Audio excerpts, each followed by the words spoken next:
10e verset. Pour honorer la parole de Dieu, nous serons tous debout en écoutant avec crainte de Dieu et tremblement cette lecture de la parole de Dieu. Parce que cette parole crée, cette parole délivre, cette parole guérit, cette parole sanctifie, cette parole inspirée de Dieu. Nous voulons l'écouter avec crainte et tremblement par la foi au nom de Jésus. On va lire. L'homme de Dieu, le pasteur Christian, nous a bénis passant par un thème si fort. Dieu l'a utilisé puissamment pour bénir son peuple que nous sommes. Et l'homme de Dieu a parlé autour d'un thème, autour de l'appel de Dieu.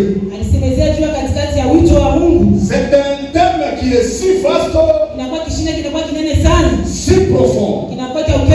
Si nous voulons le décortiquer, nous pouvons le faire autant de jours. Parce qu'il y a la profondeur là-dedans. Dieu l'a utilisé amplement. Et nous étions bénis au travers de ce thème. Aujourd'hui, même, nous voulons marcher dans ces traces. Parce que c'est un thème qui parlait autour de l'appel de Dieu. Cet homme de Dieu, il nous a invités à répondre à l'appel de Dieu. Parce que dans l'appel de Dieu, il y a la bénédiction. Il a parlé autour de trois grands points. Il a parlé autour de l'obéissance au service des sacrificateurs. Il a parlé également autour de l'orientation à la parole de Dieu. Et enfin, le troisième point, il a parlé autour de la grandeur au service de Dieu.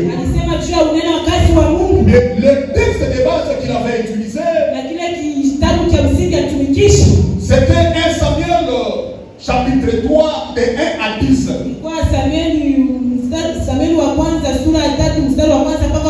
Et ce thème m'a beaucoup édifié.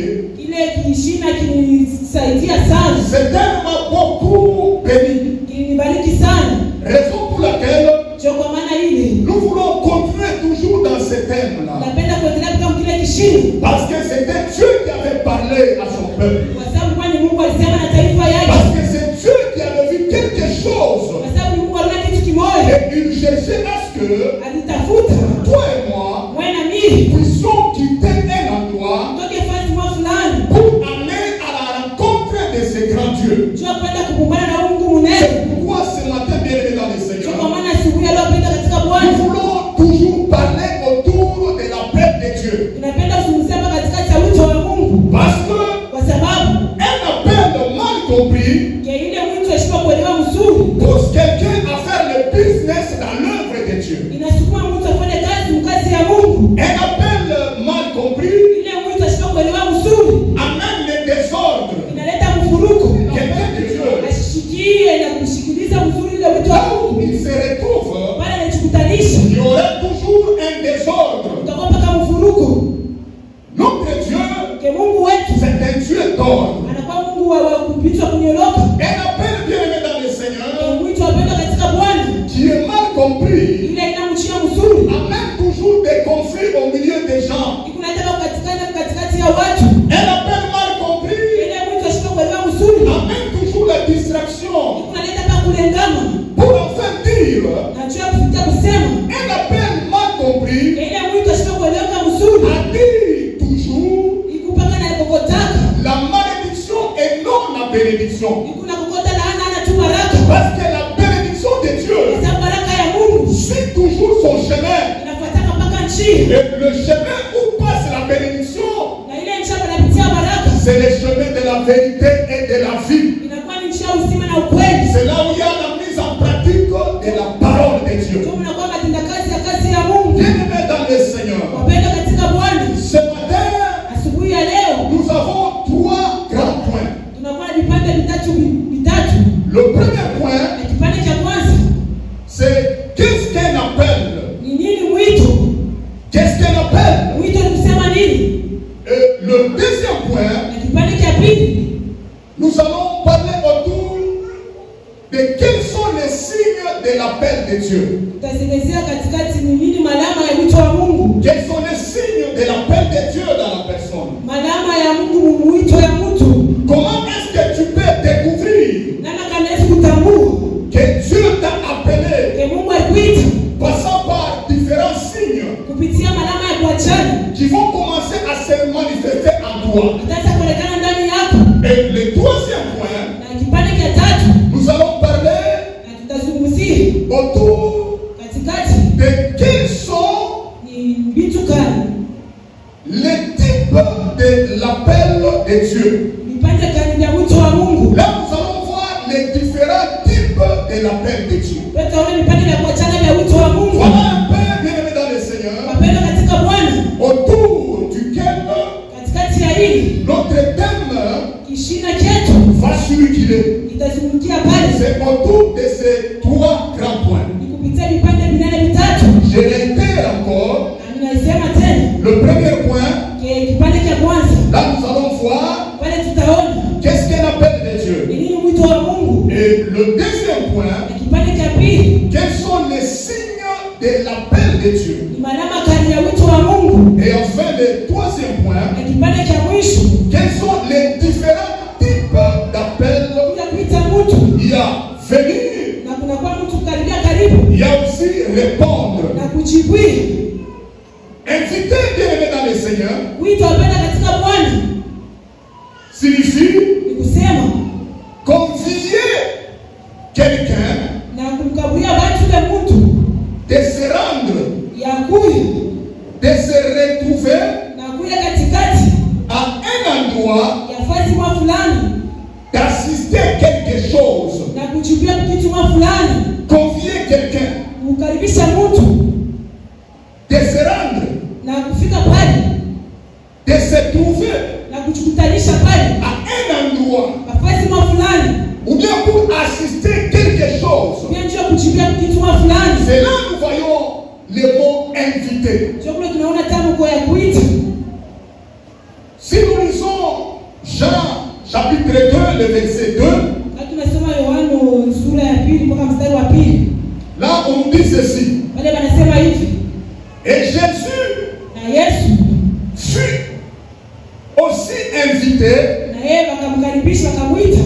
aux noces avec ses disciples. Jésus a été aussi invité. Ici, bien-aimé dans le Seigneur, nous voyons le premier miracle biblique de Jésus. Il y a manque de quelque chose. L'ange Gabriel un jour était venu à Marie. Il lui avait dit tu enfanteras un fils. Et on lui donnera le nom d'Emmanuel. Le Dieu parmi les hommes. Le Dieu parmi nous. Là où il y a un Dieu, bien-aimé dans le Seigneur, il y a toujours un miracle. Il y a toujours un miracle. Là où il y a la présence d'un Dieu. Lorsqu'ils ont exposé leur requête auprès de Jésus, Jésus a dit ceci. Parce que la Bible nous dit, là il y avait 6 vases qui étaient vides. Et ces 6 vases étaient préparés pour la purification des Juifs. Les Juifs utilisaient ces vases pour se purifier avec. Une fois il y a de l'eau pleine, on pouvait s'en servir pour se purifier avec. Mais dans ces 6 vases, il n'y avait plus d'eau. C'était vide. Jésus a dit, utilisait ces vases qui étaient prévus pour la purification des Juifs. Bien-aimés dans le Seigneur, Jésus a dit, remplissez ces 6 vases d'eau. Remplissez-le. Lorsque les serviteurs ont accompli cela, et puis Jésus leur avait dit, allez maintenant puiser. Lorsqu'ils ont puisé, l'eau était transformée en vin. Pas n'importe quel vin, mais le vin de qualité. Parce qu'il y avait Jésus. Parce que Jésus était invité. Il était présent. Bien-aimé dans le Seigneur, si tu invites Jésus dans ta vie, les choses qui ne marchaient pas vont commencer à marcher. Là on invite Jésus, il produit toujours des miracles. Il produit toujours des miracles. Il y a toujours un changement. Bien-aimé dans le Seigneur, Jésus est un invité spécial. Et un invité d'honneur. Invite Jésus dans tes pensées. Il va les transformer. Invite Jésus dans tes études. Il faut les transformer. Invite Jésus dans toute ta vie. Il va te transformer. Il va te transformer. Et les gens vont commencer à dire, ça, c'est les doigts de Dieu. Ça, c'est le signe de Dieu. Ça, c'est le miracle de Dieu. Ça, c'est la puissance de Dieu. Ça, c'est l'autorité de Dieu. Il a commencé à prier. Parce que tu as invité Jésus. Tu es allé à un bon endroit au bon moment. C'est Jésus. Nous devons l'inviter. Nous devons l'inviter dans notre vie. Parce qu'il est puissant. Et il faut acclamer pour la voix.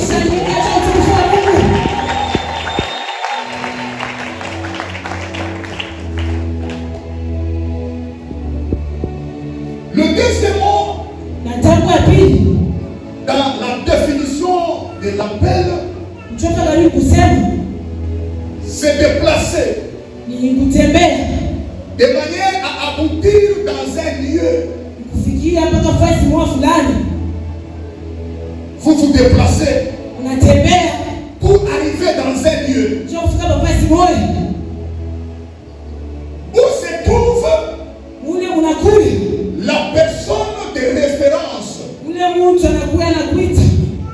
trouve la personne qui t'a appelé, où se trouve la personne de valeur.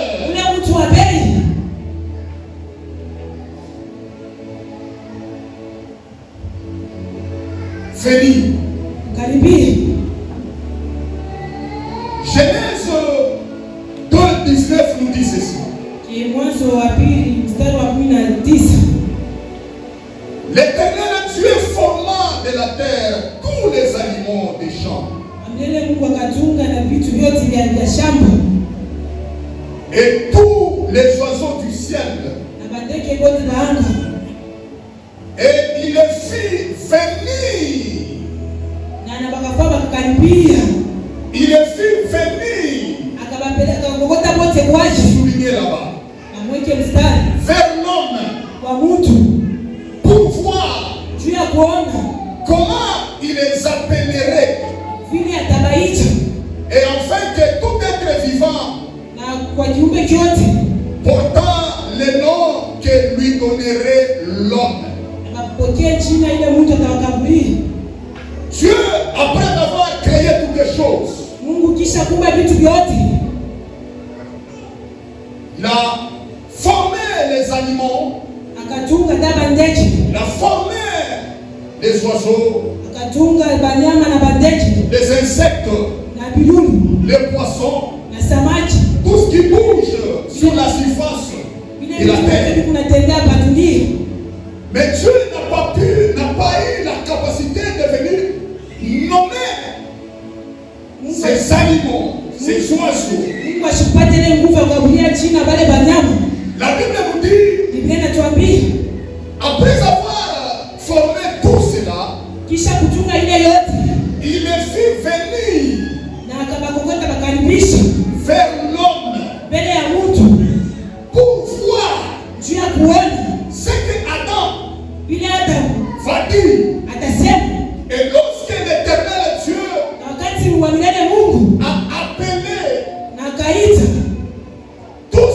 animaux, ces oiseaux, par un mot d'ordre, ces animaux ont obéi, sont venus auprès de l'homme.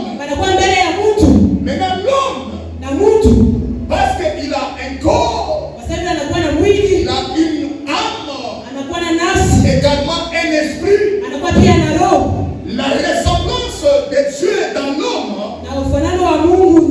c'est aussi la capacité intellectuelle, la capacité à pouvoir réfléchir comme Dieu. Il a placé ça dans l'homme. Dans les animaux, il a placé juste l'instinct. Dans les animaux, il y a l'instinct. Mais dans l'homme, il a placé la conscience. Cette capacité, cette foi, de les accomplir, il approuve ce que son serviteur déclare. En toi aussi, il y a la capacité de déclarer. Ce que tu vas déclarer en comparaison par rapport à la volonté de Dieu, certainement, ça va arriver. Ça va arriver. Ça va arriver. Ce que tu déclares, c'est ce que tu vas arriver. Bien-aimé dans le Seigneur. Parce que la mort et la vie sont au pouvoir de ta langue. La mort et la vie résident au niveau de ta langue. Si tu déclares la vie va t'accompagner. Si tu déclares quelque chose, ça va se manifester. Parce que Dieu te donne l'autorisation.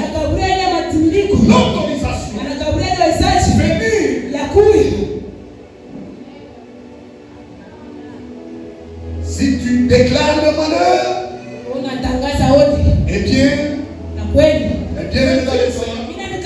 dans votre vie, soyez positif. Déclarez toujours de bonnes choses. Votre vie, sur vos enfants, sur vos projets, ayez toujours la pensée positive. Ensemble avec Dieu, vous ferez des exploits. Parce que vous avez la capacité. Tout ce qui va se présenter au-devant de vous, Dieu vous a déjà donné l'autorité. Déclarez seulement. Déclarez seulement. Un jour, un père est venu auprès de Jésus. Il avait dit quoi? Il a dit, Seigneur, je ne suis pas digne auprès de toi. Je ne peux pas te déplacer vers ma maison. Il y a une bonne distance. Je te vois, tu es réellement occupé. C'est ce que j'ai besoin. Dis seulement un mot. Ton mot, c'est seulement quelque chose. Et tout va s'accomplir. Ayons la capacité d'aimer la parole de Dieu. Désirons ardemment d'écouter Dieu nous parler. Parce que Dieu dit ça va arriver certainement. Même si ça tardait, attends seulement, patiente seulement, ça arrivera certainement. Parce que notre Dieu, il n'est pas un homme pour mentir, ni un fils de l'homme pour se repentir. C'est un Dieu capable. Dieu est capable. Nous croyons en lui. Et tout est possible à celui qui croit. Rien n'est impossible à notre Dieu. C'est un Dieu puissant. Pendant que je suis en train de parler, que le blocage tombe au nom de Jésus. Que les chaînes tombent au nom de Jésus. Que les difficultés disparaissent partout au nom de Jésus. Que tout ce que les diables avaient prévu contre toi soit stoppé au nom de Jésus. Parce que c'est un nom grand. Le nom qui est au-dessus de tout nom. Ciel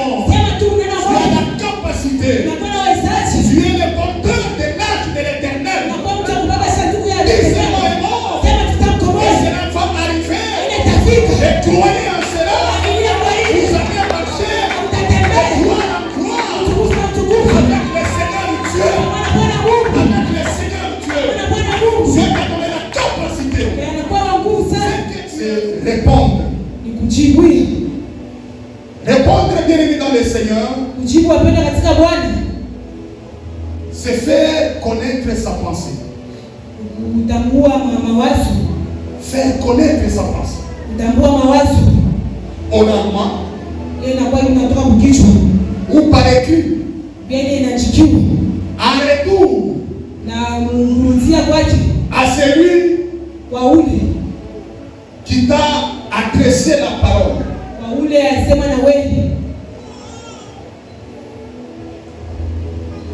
Que Dieu nous bénisse. Répondre.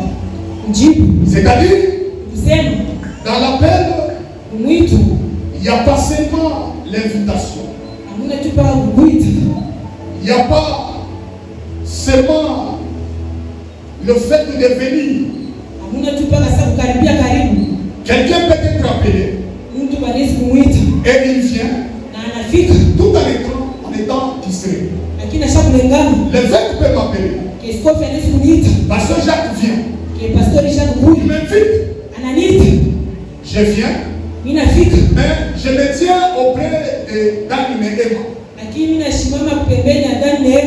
C'est là, c'est une distraction. Le troisième mot veut dire répondre, cibler, voir à celui qui t'a appelé, aller auprès de lui. C'est ça qui clôt pratiquement la définition de l'appel.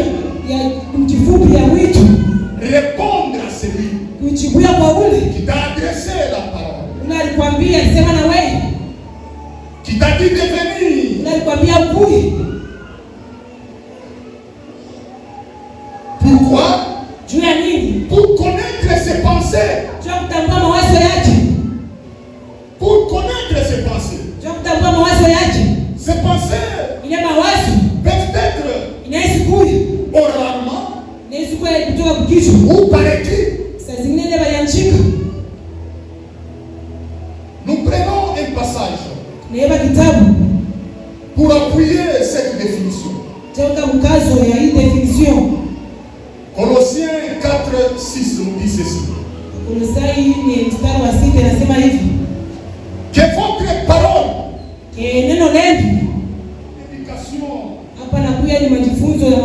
la Bible nous exhorte sur le comment est-ce que tu peux répondre à quelqu'un.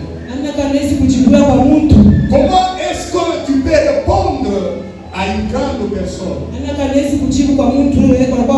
la Bible nous dit que votre parole soit toujours accompagnée de grâce. De grâce, c'est-à-dire remplie d'amour, d'affection, de compassion. Quand tu veux répondre quelque chose, quand tu veux faire sortir une parole, que ça ne puisse pas choquer, que ça ne puisse pas détruire, que ça ne puisse pas amener une distraction, mais que ça puisse donner la valeur, que cette parole qui sort de ta bouche soit toujours accompagnée de la grâce. Non seulement de la grâce de Dieu, mais aussi que ça soit accompagné, que ça soit assaisonné. C'est-à-dire que ta parole soit assaisonnée du sel. Et la Bible nous dit, nous sommes le sel du monde. Là où il y a le sel, on évite la corruption, la pourriture. Là où il y a le sel, il y a les goûts. Il y a les goûts. Là où il y a le sel, il y a l'unité, bien-aimé dans le Seigneur. Il y a l'unité. Toi et moi, nous devons tirer très attention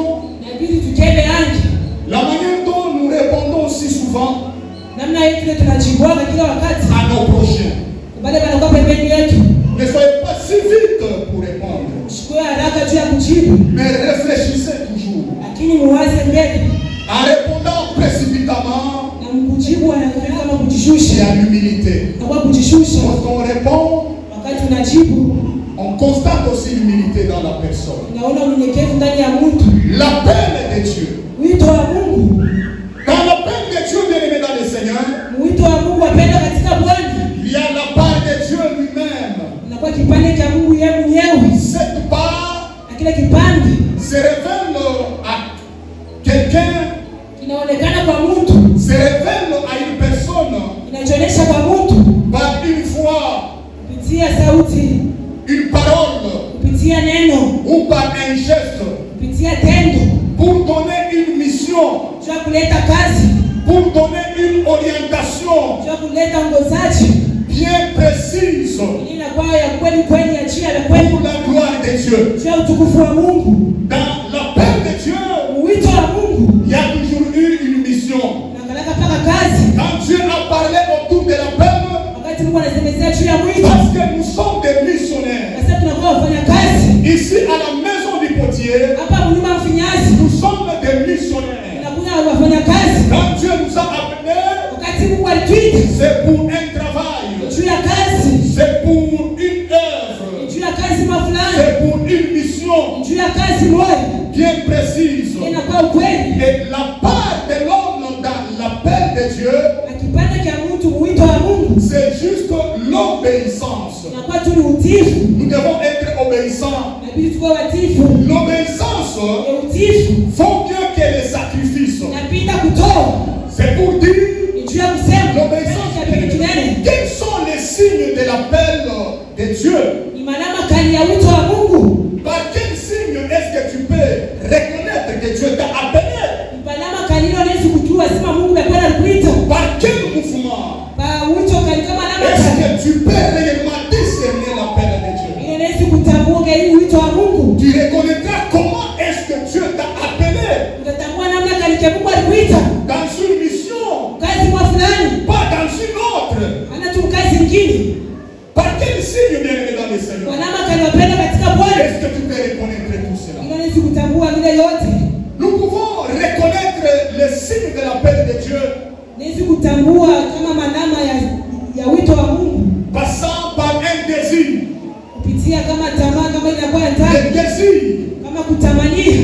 Le désir vouloir posséder un bien ou un avantage qu'on n'a pas. Le désir, c'est aussi vouloir faire quelque chose pour la gloire de Dieu. Ce désir-là, tu vas le constater. Tu es toujours poussé à faire connaître Christ, à faire partager la parole de Dieu aux gens.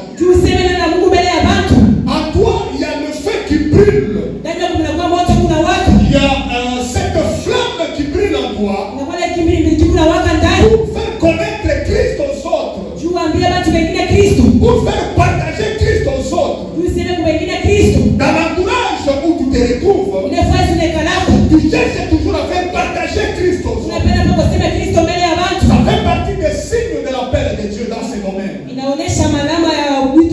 Des fois, tu sens en toi cette chaleur de prière des fois. Tu sens toujours l'envie, le désir de vouloir mettre la propriété dans le temple de Dieu. Tu sens toujours cette chaleur-là de mettre la propriété dans la maison de Dieu. Tu es aussi invité dans ce domaine-là. S'occuper de la propriété de la maison de Dieu. S'occuper de tout ce qu'il y a dans la maison de Dieu. Quand tu constates que telle chose ne se retrouve pas sur un bon endroit, je peux faire mieux en faisant ceci. Tu viens toujours animé avec ces pensées. Bien-aimé dans le Seigneur, c'est un signe de l'appel de Dieu dans ce domaine-là. S'occuper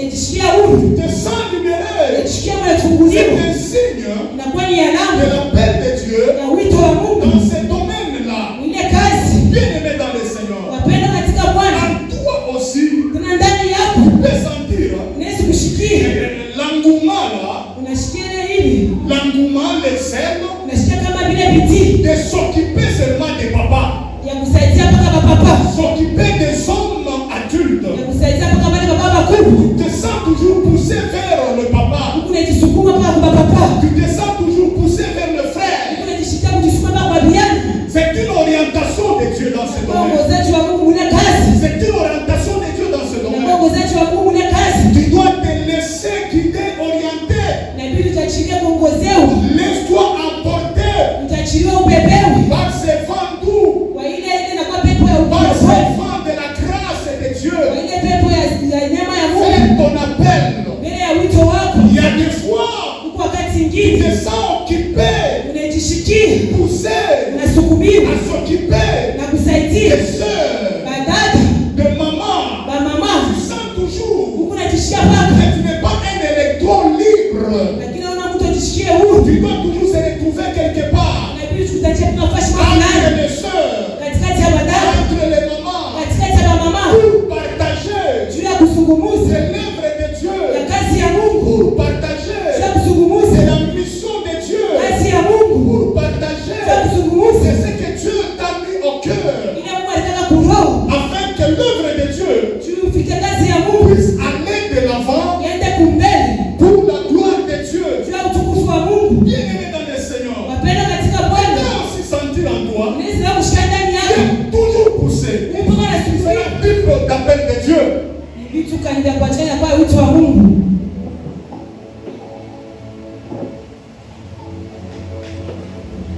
Il y a différents types d'appel de Dieu.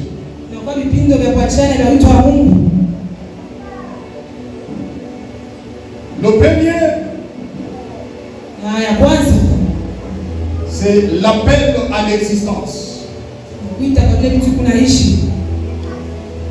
L'appel à l'existence. Ça, c'est le privilège ou l'apanage de notre Dieu. La Bible nous dit dans Romains 4:17, la partie, c'est ou la dernière partie, la Bible nous dit ceci, et qui appelle les choses qui ne sont point comme si elles étaient. L'appel à l'existence. Notre Dieu, il est capable. Il appelle réellement à l'existence ce qui n'existe pas à pouvoir exister. Notre Dieu, il est esprit. Dans son monde spirituel, il voit la solution. Il voit un remède. Il constate une réponse par rapport à ta demande. Dans son monde spirituel, il y a toute réponse. Notre Dieu, il est capable. La Bible nous dit réellement, il appelle à l'existence. Fait quitter dans le monde spirituel une réponse, une demande, il a fait quitter pour la transformer afin que la chose puisse prendre une forme. Toi et moi, nous sommes humains. Nous vivons dans un monde physique, un monde palpable, un monde visible. Une fois nous adressons notre prière à Dieu. Et la Bible dit, demandez et on vous donnera. Cherchez et vous trouverez.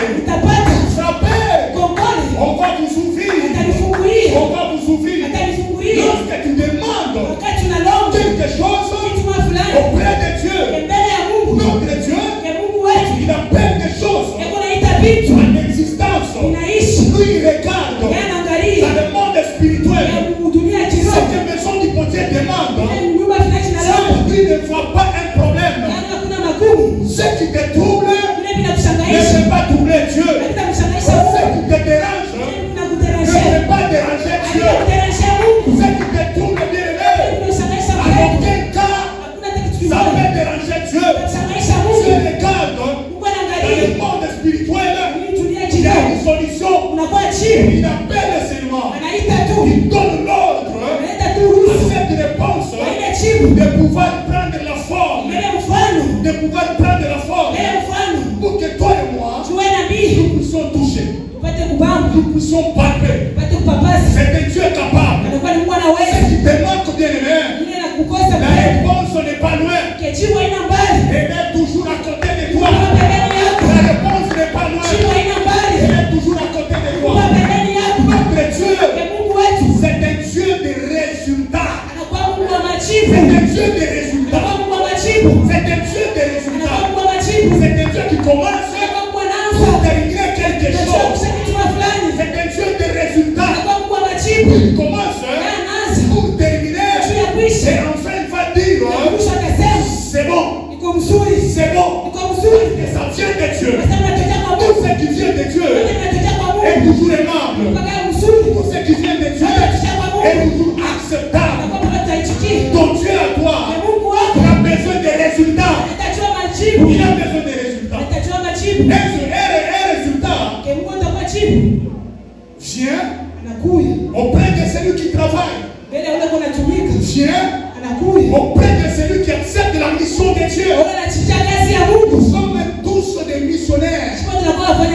Étant missionnaire, ton Dieu a besoin de résultats. Tout ce que tu as besoin dans les dépôts spirituels de Dieu, il y en a toujours la réponse. Il y en a toujours la réponse. Il y en a toujours la réponse. Parce que Dieu, il a fait l'existence. Il a appelé la terre. Et la terre a existé. Il a formé l'homme. Il voyait déjà l'homme. Quand au premier jour, il a commencé à créer. Il avait déjà vu l'homme. Il avait déjà vu Adam. Il avait déjà vu Ève. Même si lorsqu'il avait placé Adam dans le jardin, Adam s'était senti singleton. Dans le monde spirituel. C'est vraiment tout bien aimé dans le Seigneur. Pour le moment, c'est un temps. Ça existe quelque part. Dans le dépôt de Dieu, il y a ta réponse. Il y a ta réponse à toi. Parce que ton Dieu à toi a besoin de résultats. A besoin de résultats. Il ne peut pas te laisser en chemin. Jamais. Jamais. Il a vu Zachée monter sur l'arbre. Il a dit Zachée descend. Zachée descend. Zachée était descendu. Marcher avec Jésus. L'objectif de Christ. Il avait déjà vu un problème dans sa maison. Jamais faisant. Zachée, pour lui, la solution arriver en cours de route. C'est fini. Ton Dieu à toi ne peut pas te donner une réponse à moitié. Ne peut pas te donner un résultat à moitié. Ton Dieu à toi est capable. Ils ont fait marche ensemble. Arrivé dans la maison de Zachée. Lorsque Christ a piétiné seulement sa maison, il a dit ceci. Maintenant, le salut vient d'entrer dans ta maison. Vient d'entrer dans ta maison. Dieu voit les résultats. Produisons des fruits dignes de la repentance.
Alléluia. Amen. Je suis en train de sentir la bénédiction provenant de l'effet du Verbe. Il est en train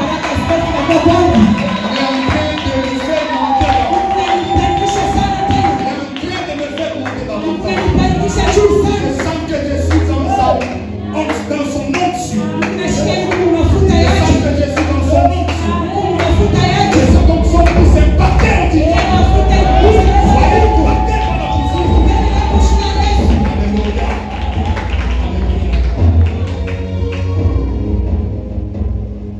Le deuxième type d'appel.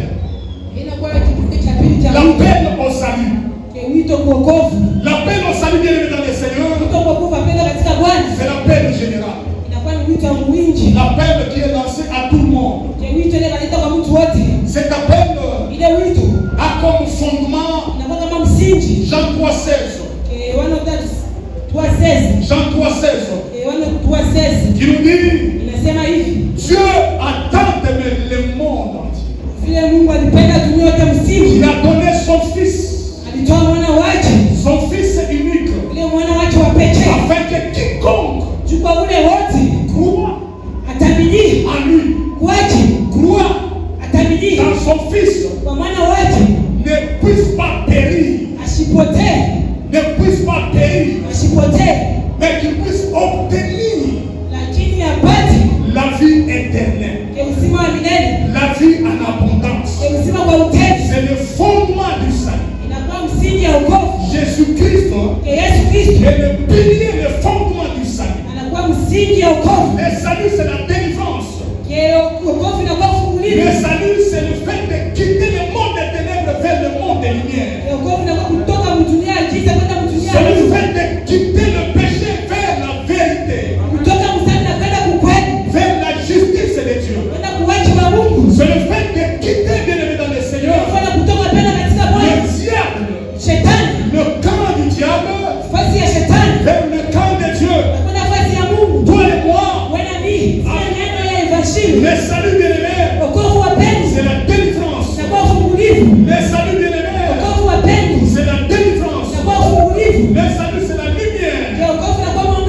Jésus a dit ceci: venez à moi, vous tous qui êtes fatigués, vous tous qui êtes fatigués et chargés de plusieurs fardeaux.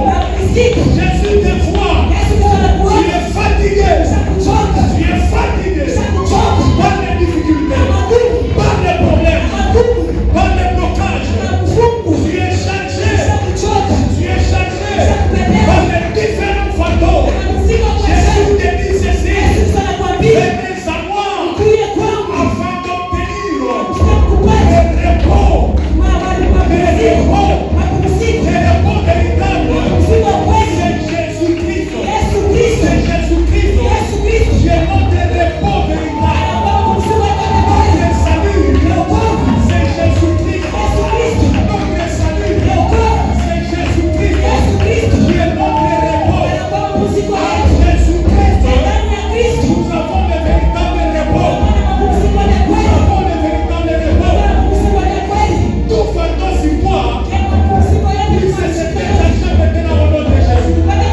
Tu étais considéré par ce grand Dieu, disant que réellement je suis sauvé. Réellement je suis sauvé. Parce que j'ai accepté Christ comme Seigneur et Sauveur de ma vie. Comme Seigneur et Sauveur de ma vie. Et tu seras capable. Alléluia. Alléluia. Le troisième type d'appel, l'appel à être son disciple. C'est un appel particulier. Tout chrétien est appelé à être disciple de Christ. Un disciple, c'est celui qui écoute, celui qui suit les enseignements de son maître. Notre maître, c'est Jésus-Christ. Nous devons être son disciple. Chacun de nous doit être disciple de Christ. Doit être disciple de Christ. Tu t'es dit sauvé. Tu t'es dit sauvé tu suis quel maître? Tu es toujours à l'écoute de quel enseignement? De quel maître? Quel est le maître là qui te dit si souvent et qui chuchote à ton oreille? Tu suis les enseignements de quel maître? Tu suis les enseignements de quel maître, bien aimé? Jésus un jour l'a dit ceci. Dans Matthieu 28, Jésus s'étant approché, leur parla ainsi.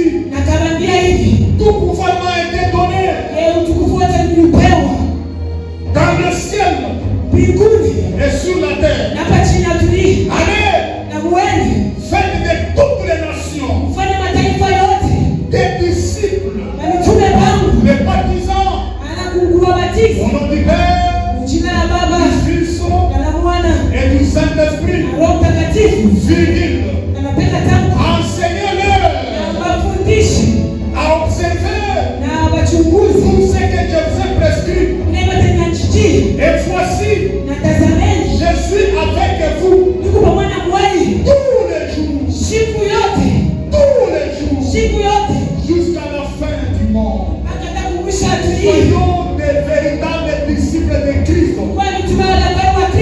Soyons à l'écoute de ses enseignements. Marchons dans la sainte doctrine. La parole de Dieu est là.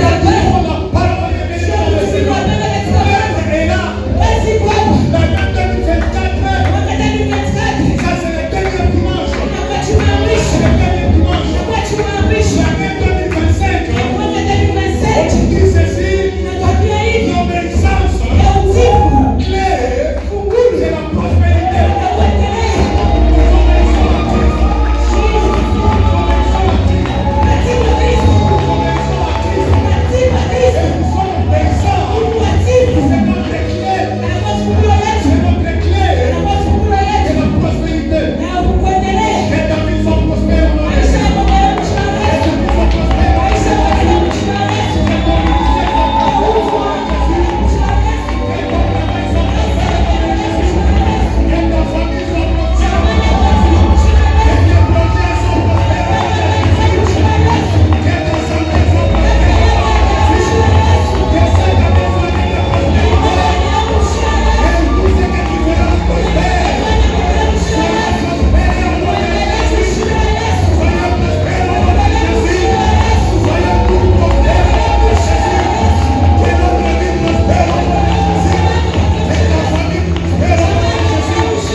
Établissez